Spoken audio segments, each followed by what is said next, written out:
Dear student, कल मैंने आपको सीमांत उपयोगिता ह्रास नियम का अध्ययन कराया था इससे पहले वाले वीडियो में, जिसमें नियम की परिभाषाएं, गॉसियन का नियम, सीमांत उपयोगिता कम होने के कारण और सीमांत उपयोगिता ह्रास नियम की व्याख्या, रेखा चित्र के माध्यम से स्पष्टीकरण,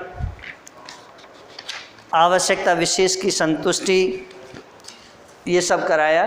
इसके बाद अब मैं आपको इस नियम की सीमाएं व मान्यताएं, तो सीमांत उपयोगिता नियम की सीमांत उपयोगिता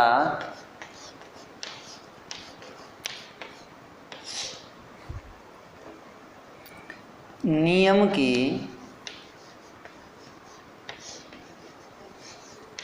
सीमाएं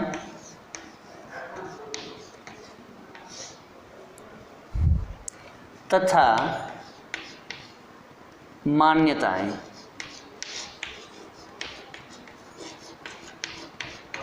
चूँकि ये टॉपिक बड़ा होने की वजह से मैंने इसे दो भागों में डिवाइड किया था। तो देखिए, सीमांत उपयोगिता नियम की सीमाएं तथा जो मान्यताएं हैं वह या उनमें प्रोफेसर मार्शल ने कहा है कि अन्य बातें समान रहें तब ही यह नियम क्रियाशील होगा। यह वाक्य बहुत ही महत्वपूर्ण है, क्योंकि सीमांत उपयोगिता ह्रास नियम तब ही क्रियाशील होते हैं जबकि अन्य बातें अपरिवर्तित रहती हैं। इसकी सीमाएं निम्नलिखित हैं और इसमें सबसे पहली जो सीमा आती है वह है नंबर 1, वस्तु की सभी इकाइयाँ, वस्तु की सभी इकाइयाँ गुण, मात्रा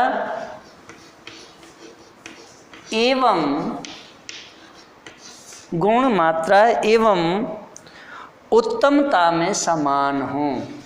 उत्तमता में समान हों। देखिए, वस्तु की इकाइयों की मात्रा एवं गुण में अंतर हो जाने पर सीमांत उपयोगिता नियम लागू नहीं होता है। इस नियम के क्रियाशील होने के लिए उपयोग की जाने वाली वस्तु की सभी इकाइयाँ समान होनी चाहिए। दूसरा इसमें बिंदु आता है वह है, या दूसरी जो मान्यता है या जो सीमाएं हैं उसमें दूसरी है वस्तु की उपयोगिता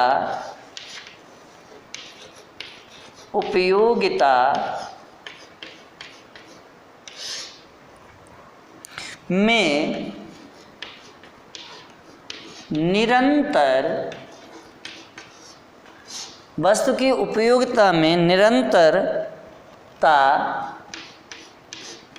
हो, यानी वस्तु की उपयोगिता में निरंतरता का होना अति आवश्यक है। सीमांत उपयोगिता नियम तब ही लागू होता है जब किसी वस्तु की विभिन्न इकाइयों का सेवन रुक रुक कर नहीं वरन लगातार किया जाता है अथवा उपभोग के क्रम में या उपभोग के क्रम के बीच में समयांतर नहीं होना चाहिए। तीसरी जो मान्यता है वह है उपभोक्ता की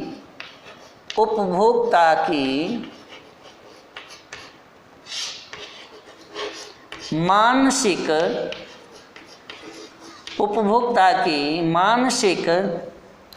स्थिति समान हो। उपभोक्ता की मानसिक स्थिति समान हो। अगर यह समान नहीं है तो यह नियम लागू नहीं होता है। देखिए, नशीली वस्तुओं के उपभोग से प्रायः उपभोक्ता की मानसिक स्थिति में परिवर्तन आ जाता है। अतः मानसिक स्थिति में परिवर्तन हो जाने पर सीमांत उपयोगिता नियम क्रियाशील नहीं होगा। चौथी इसकी जो मान्यता है वह है केवल सुखमय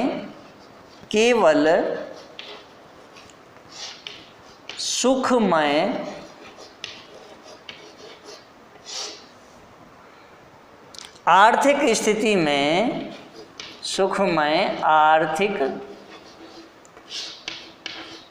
स्थिति में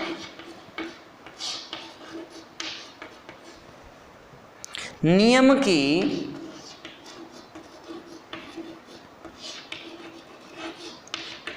क्रियाशीलता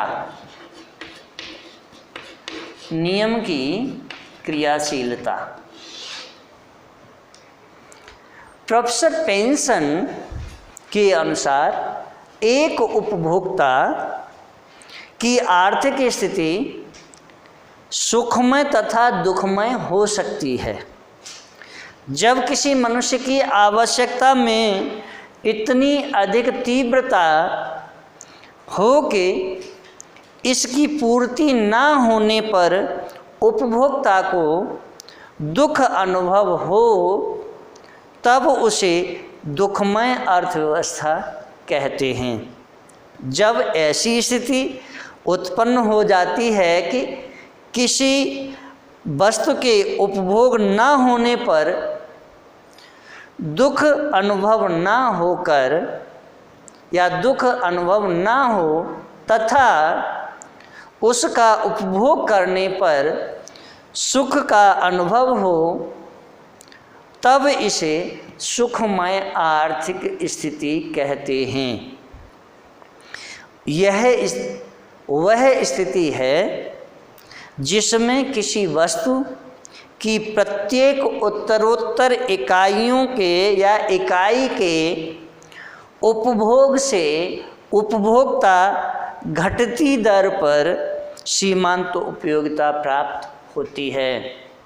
पांचवा इसमें जो बिंदु आता है वह है उपभोक्ता की आय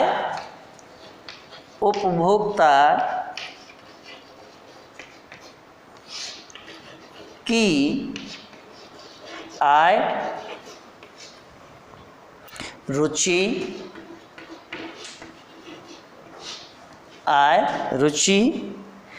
एवं फैशन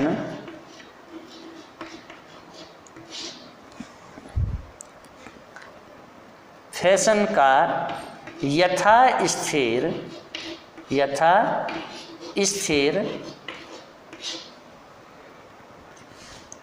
रहे। फैशन यथा स्थिर रहे। अब देखिए, सीमांत उपयोगिता ह्रास नियम तभी क्रियाशील होता है जब उपभोक्ता की आय, रुचि, फैशन यथा स्थिर रहें। यदि इन बातों में परिवर्तन आ गया तो उपयोगिता ह्रास नियम क्रियाशील नहीं होगा या उपयोगिता ह्रास नियम लागू नहीं होगा। इसके बाद छठे नंबर की जो मान्यता है वह है स्थानापन्न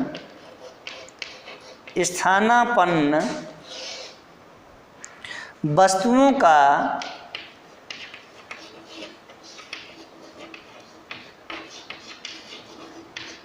मूल्य यथा स्थिर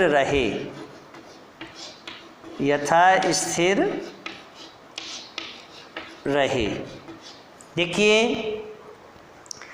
अगर स्थानापन्न वस्तुओं का मूल्य यथा स्थिर नहीं रहता है तो या उसके मूल्य में कोई परिवर्तन हो जाता है तो सीमांत उपयोगिता में भी परिवर्तन आ जाएगा और यह नियम क्रियाशील नहीं होगा। इसके बाद सातवीं जो मान्यता है वह है आवश्यकता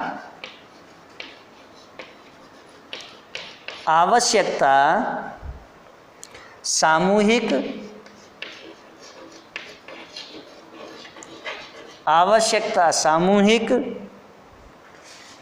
वस्तुओं की न होकर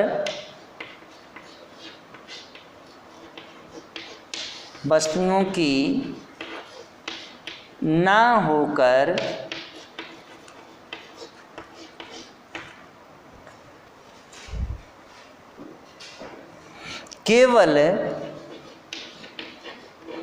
एक ही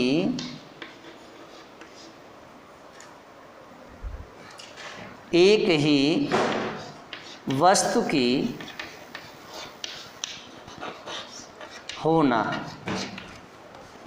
एक ही वस्तु की होना। जब आवश्यकता एक ही वस्तु की ना होकर अनेक आवश्यकताओं का समूह, जो जैसे दिखावा, शान, शौकत इत्यादि, तब यह नियम क्रियाशील नहीं होगा। और आठवीं जो विशेषता है वह है उपभोग के स्थान में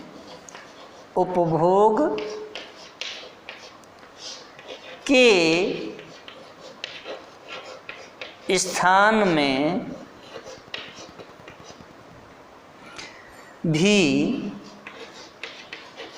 परिवर्तन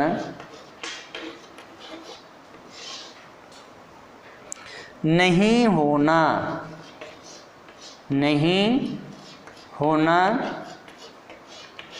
चाहिए। यानी उपभोग के स्थान में भी अगर परिवर्तन हो जाएगा तो भी यह नियम क्रियाशील नहीं होता है। और जैसे यदि गर्म स्थान पर कंबल की सीमांत उपयोगिता 0 है, लेकिन ठंडे स्थान पर कंबल की उपयोगिता में वृद्धि होती है, तो यहाँ उपभोग के स्थान पर भी या उपभोग के स्थान में भी कोई परिवर्तन नहीं होना चाहिए। अगर परिवर्तन होगा तो यह नियम क्रियाशील नहीं होगा। इसके बाद 9वीं मान्यता है, यानी 9 नंबर पॉइंट है, वस्तु की सभी इकाइयाँ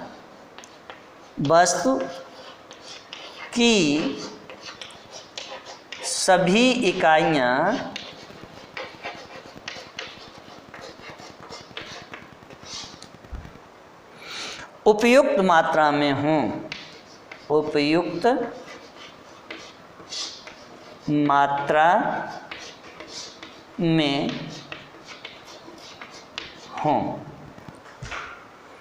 देखिए, उपभोग की जाने वाली वस्तु की सभी इकाइयाँ उपयुक्त मात्रा में होनी चाहिए, अन्यथा उपयोगिता घटने के बजाय बढ़ेगी और यह नियम क्रियाशील नहीं होगा।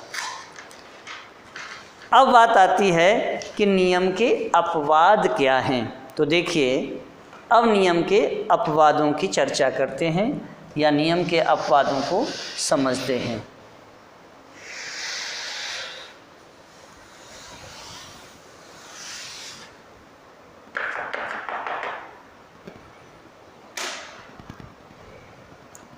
नियम के अपवाद।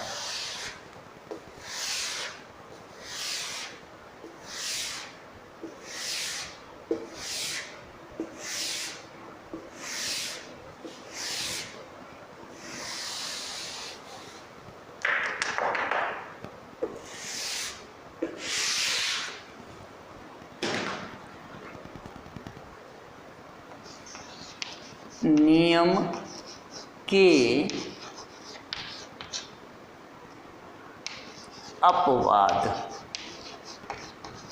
देखिए, इस नियम के कुछ अपवाद भी हैं और उनमें देखें कुछ अर्थशास्त्रियों की यह मान्यता है कि यह नियम सार्वभौमिक है। कुछ ऐसी परिस्थितियां भी हैं जिनमें सीमांत उपयोगिता ह्रास नियम लागू नहीं होता। प्रायः ऐसा इसलिए होता है कि क्योंकि इसके कुछ अपवाद हैं। तो नंबर 1 इसमें जो अपवाद है वह है नंबर 1, जब उपभोग्य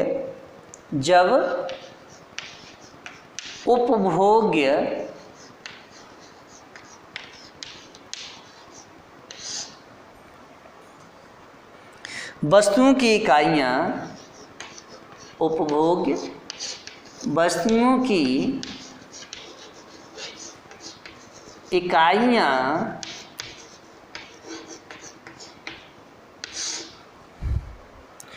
बहुत छोटी हों, बहुत छोटी हों।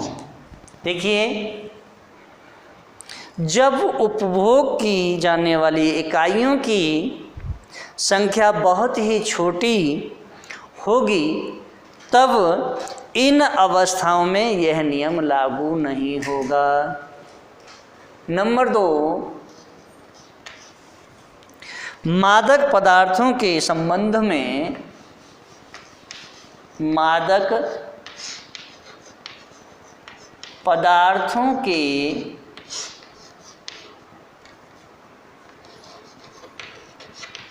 संबंध में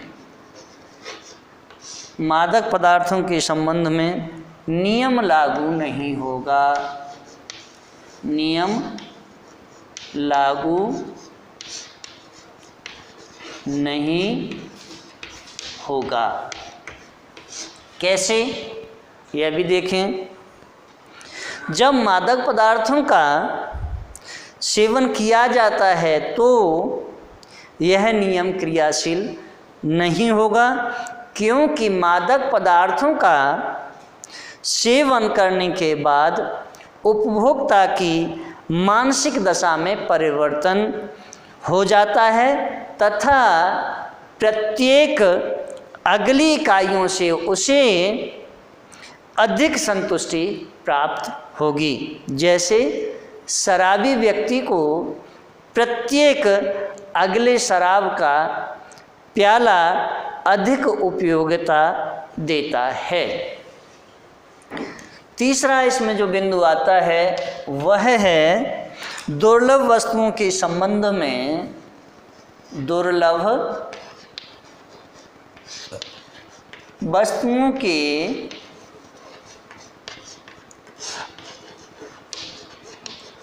संबंध में दुर्लभ वस्तुओं के संबंध में यह नियम लागू नहीं होगा। यह नियम लागू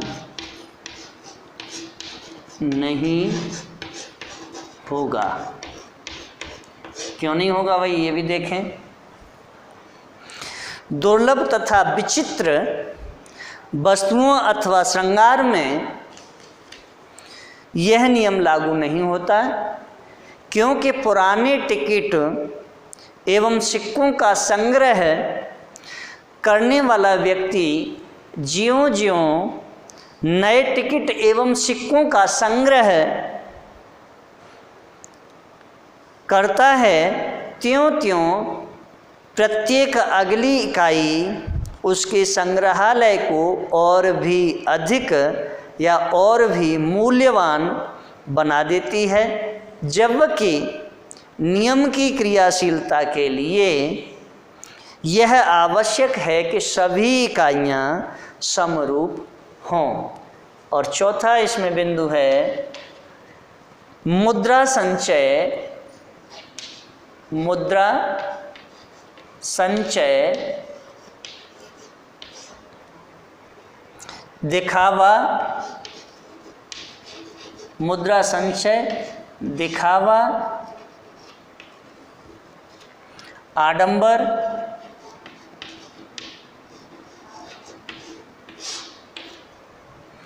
में यह नियम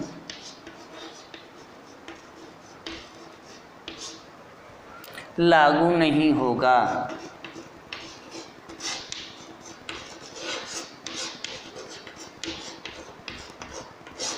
देखिए, मुद्रा संचय या दिखावा या आडंबर में यह नियम लागू नहीं होता है। कैसे नहीं होता है? तो देखिए, प्रत्येक मुद्रा की अगली इकाई से उपभोक्ता को अधिक उपयोगिता प्राप्त होती है।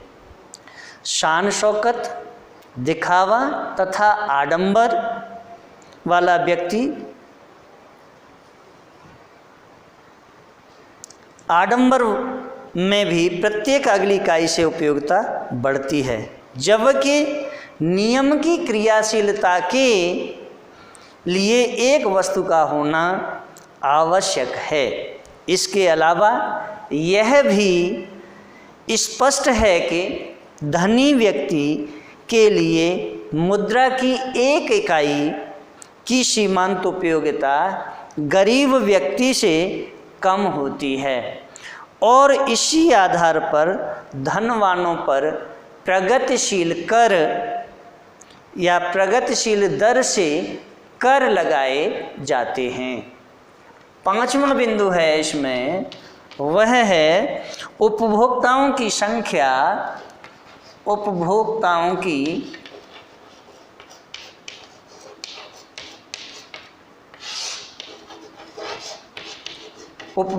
की संख्या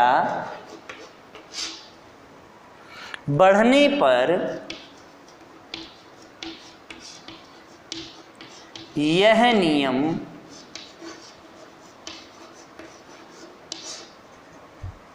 क्रियाशील नहीं होगा।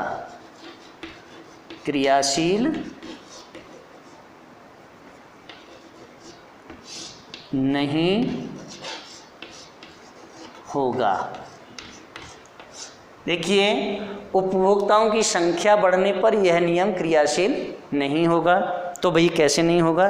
देखें, जैसे किसी शहर में टेलीफोन के कनेक्शनों की संख्या बढ़ेगी तो टेलीफोन की उपयोगिता बढ़ेगी, क्योंकि टेलीफोन की संख्या बढ़ने से उतने ही अधिक लोग टेलीफोन का उपयोग करने लगेंगे। लेकिन यह अपवाद भी नाम मात्र का है कि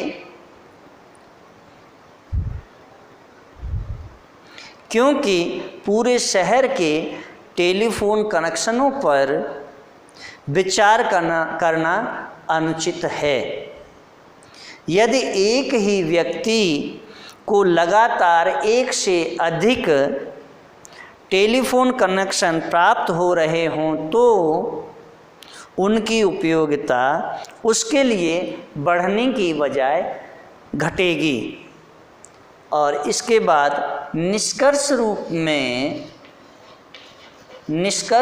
में हम कह सकते हैं कि उपयोगिता ह्रास नियम के यद्यपि कुछ दिखावटी तथा कुछ वास्तविक अपवाद हैं, फिर भी यह नियम सर्वव्यापक एवं सार्वभौमिक है। अगर इस नियम की शर्तें पूरी हों, मान्यताओं का उल्लंघन ना हो, तो यह नियम अंततः अवश्य लागू होता है। अन्य बातों के समान रहने पर यह नियम लागू होता है। प्रोफेसर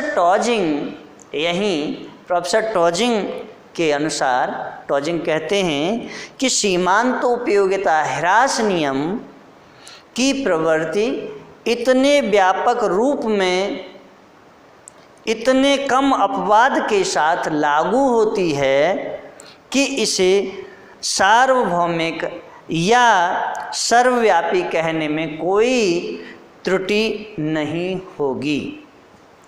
अगर इस नियम को प्रोफेसर बोल्डिंग की परिभाषा के परिप्रेक्ष्य में देखा जाए तो इस नियम का कोई अपवाद ही नहीं रह जाता, क्योंकि उनकी परिभाषा में अंततः अवश्य गिरेगी। शब्दों का प्रयोग स्पष्ट करता है कि प्रारंभिक अवस्था में चाहे नियम कुछ सीमा तक लागू न होने पर अंततः वस्तु की उत्तरोत्तर इकाइयों के उपयोग से सीमांत उपयोगिता अवश्य ही गिरेगी। अतः यह कहा जा सकता है कि यह नियम उपयोग में उपयोगिता विश्लेषण का आधारभूत नियम है। यह सर्वव्यापी एवं सार्वभौमिक नियम है तथा अन्य महत्वपूर्ण नियमों का आधार है। अब देखिए नियम की आलोचनाएं। तो यहाँ नियम की आलोचनाएं भी देख लेते हैं।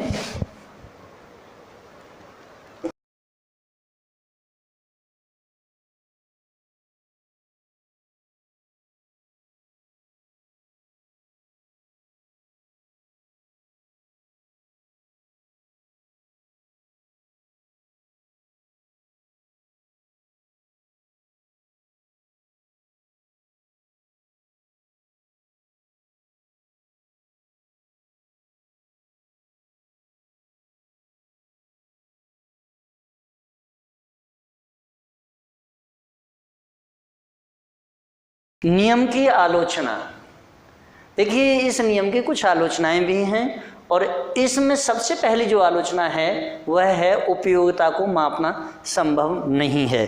देखिए सीमांत उपयोगिता ह्रास नियम केवल मानसिक स्थिति का आभास मात्र है।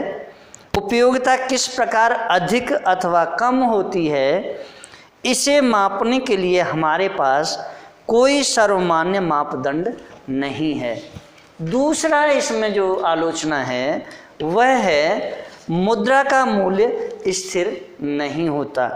तो देखिए इस सिद्धांत में हमने मुद्रा की प्रत्येक इकाई का मूल्य स्थिर मानकर ही उपभोग्य वस्तुओं की सीमांत उपयोगिता की माप प्रकट की है, लेकिन वास्तविकता इससे परे है।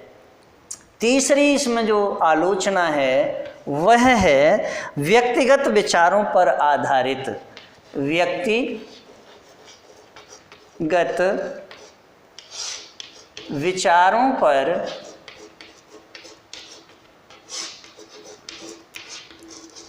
आधारित। देखिए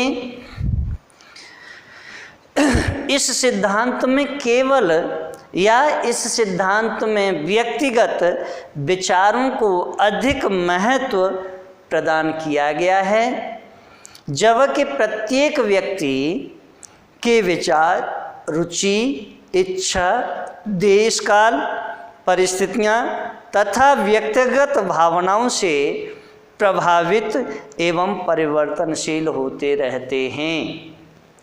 इसके बाद चौथी इसकी जो आलोचना है वह है व्यापक विश्लेषण। व्यापक विश्लेषण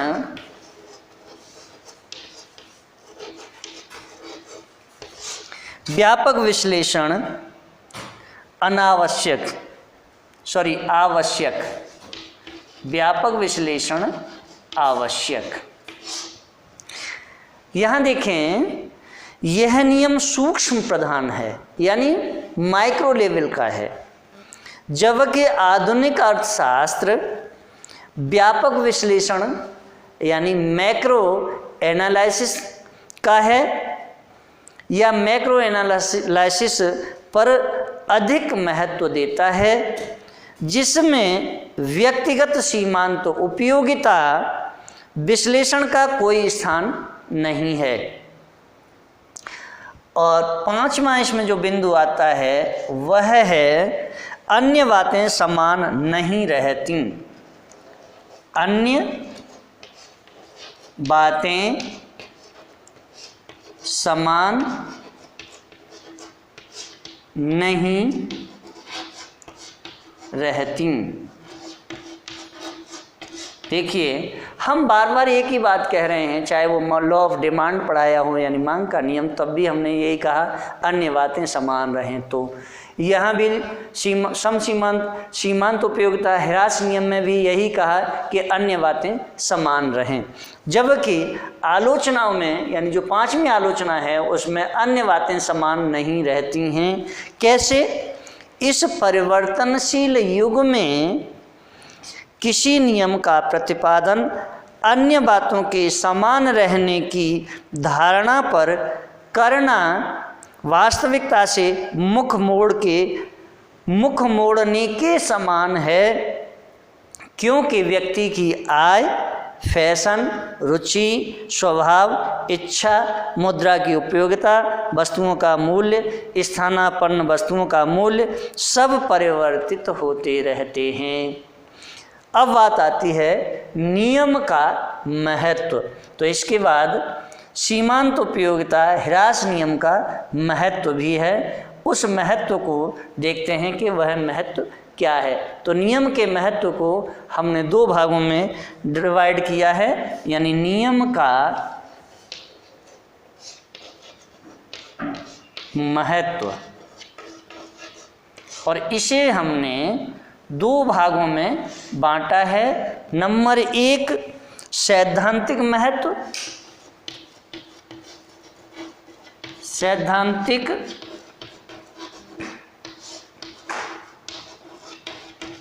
महत्व। नंबर 2 व्यवहारिक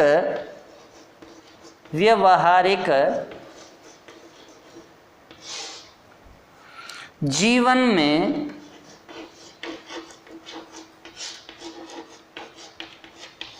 महत्व। अब देखिए, नियम का जो महत्व है उसमें सबसे पहले हम सैद्धांतिक महत्व की चर्चा करते हैं, जिसे मैंने ए नाम दिया है। और ए में सैद्धांतिक महत्व, सैद्धांतिक महत्व क्या है? देखिए, इस नियम का प्रयोग अर्थशास्त्र के आधारभूत नियमों को प्रतिपादित करने में किया गया है। इस नियम का प्रयोग अर्थशास्त्र में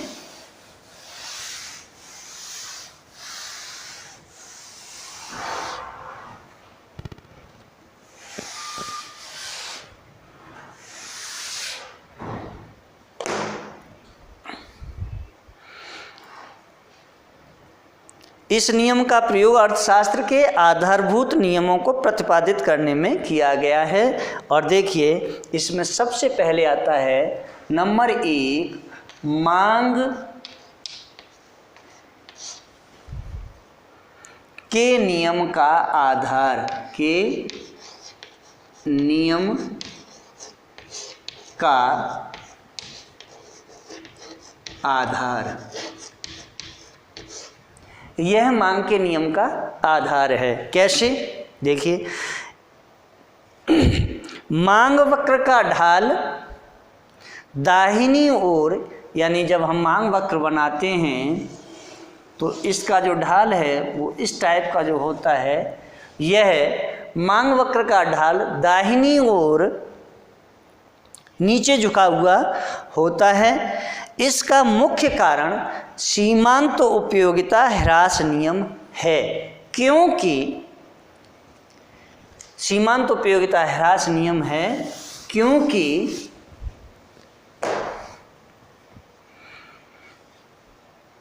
वस्तु का अधिक यानी वस्तु का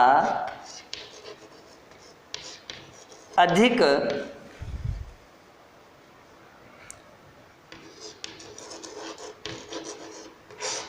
प्रयोग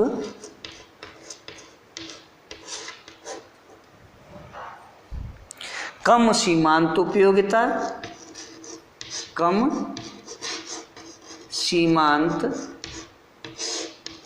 उपयोगिता,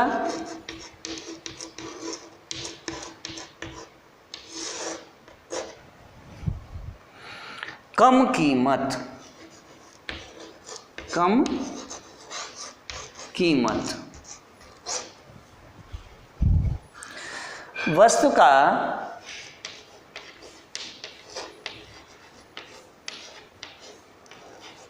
कम प्रयोग,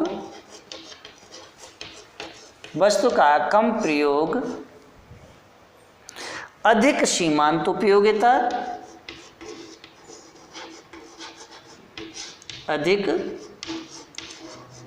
सीमांत उपयोगिता,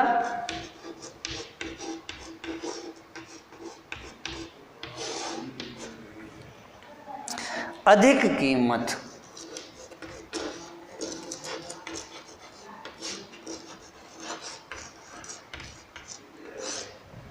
अगर वस्तु का अधिक प्रयोग किया जा रहा है तो कम सीमांत उपयोगिता होगी और कम कीमत होगी। वस्तु का कम प्रयोग किया जा रहा है तो अधिक सीमांत उपयोगिता होगी और अधिक कीमत होगी। इसीलिए मांग के नियम के आधार का यह मुख्य बिंदु है। नेक्स्ट इसमें दूसरा जो आता है बिंदु या दूसरा पॉइंट है सम सीमांत उपयोगिता के नियम का आधार। सम सीमांत उपयोगिता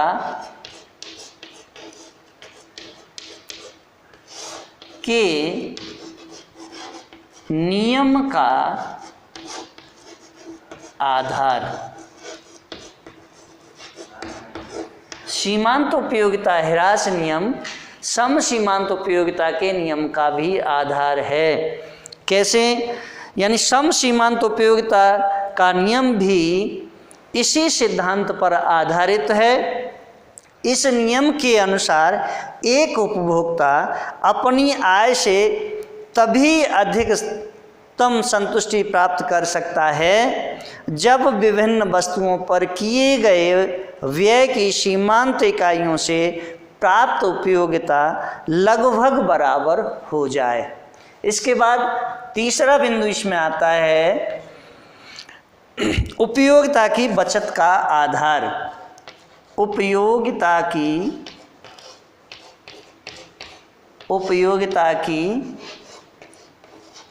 बचत का आधार। देखिए सीमांत उपयोगिता नियम ह्रास नियम उपयोगिता की बचत का आधार बिंदु भी है। कैसे?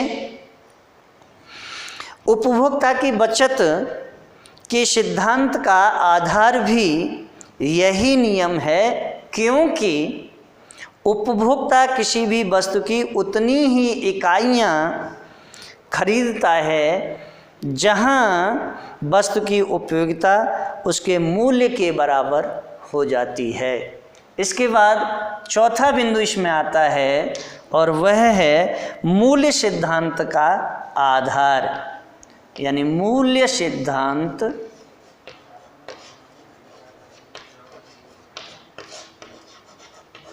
का आधार। देखिए सीमांत उपयोगिता ह्रास नियम मूल्य सिद्धांत का भी आधार है। वह देखते हैं कैसे। तो किसी भी उपभोक्ता के वस्तु की पूर्ति होने पर उसकी सीमांत उपयोगिता गिरती चली जाती है, अतः इसका विनिमय मूल्य भी गिरता है और इस प्रकार यह नियम मूल्य सिद्धांत पर आधार है। अब आता है बी पॉइंट, यानी व्यवहारिक जीवन में महत्व। तो देखिए बी पॉइंट, व्यवहारिक जीवन में महत्व।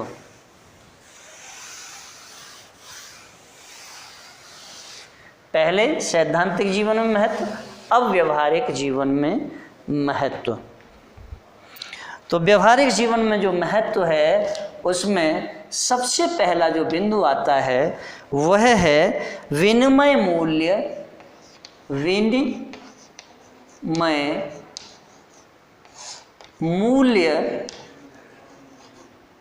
विनिमय मूल्य तथा उपयोगिता मूल्य तथा उपयोगिता मूल्य के अंतर की व्याख्या, के अंतर की व्याख्या।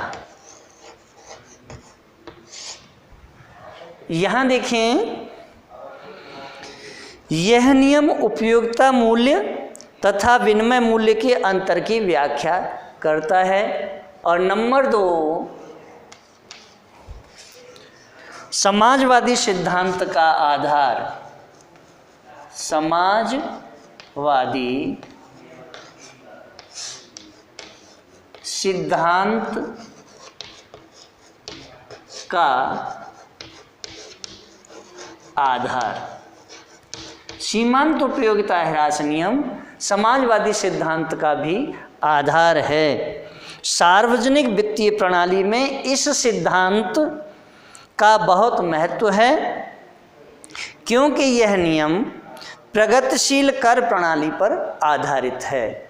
और इसके बाद तीसरा जो बिंदु आता है वह है उत्पादन का आधार। उत्पादन का आधार। देखिए सीमांत उपयोगिता ह्रास नियम उत्पादन का भी आधार बिंदु है। कैसे है?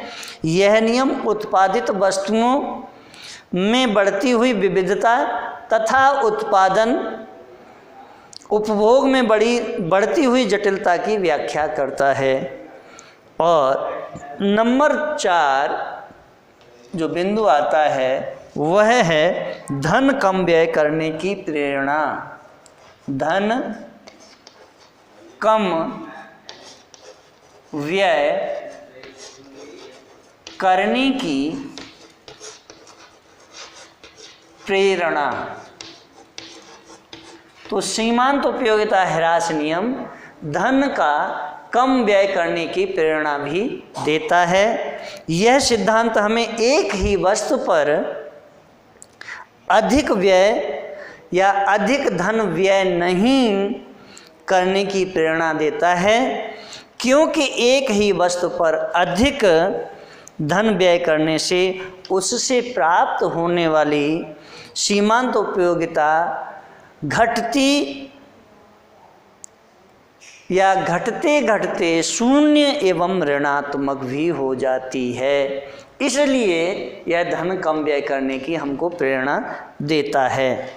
निष्कर्ष रूप में यह कहा जा सकता है कि यह नियम केवल रोटी एवं मक्खन, रेल यात्रा, व्यक्ति के हैट आदि वस्तुओं पर ही क्रियाशील नहीं होता बल्कि अर्थशास्त्रियों के व्याख्यानों, राजनीतिज्ञों के भाषणों तथा जासूसी कहानियों के संदिग्ध व्यक्तियों के संबंध में भी समान रूप से सत्य उतरता है। और मेरे चैनल पर अगर आप नए हैं तो चैनल को लाइक करें, सब्सक्राइब करें, बेल आइकन का बटन दबाएं, कमेंट करें, कमेंट ज़्यादा से ज़्यादा करें। और मेरे ये जो नोट्स हैं यह नोट्स मेरे डिस्क्रिप्शन में पड़े हुए हैं। आप लिंक के माध्यम से इन नोट्स को खोल कर भी पढ़ सकते हैं और कमेंट ज़्यादा से ज़्यादा करें जिससे कि मैं आपके लिए और अच्छे से अच्छे वीडियो प्लस आपके जो टॉपिक्स हैं उनको और अच्छी तरीक़ा से डिफ़ाइन कर सकूं। धन्यवाद।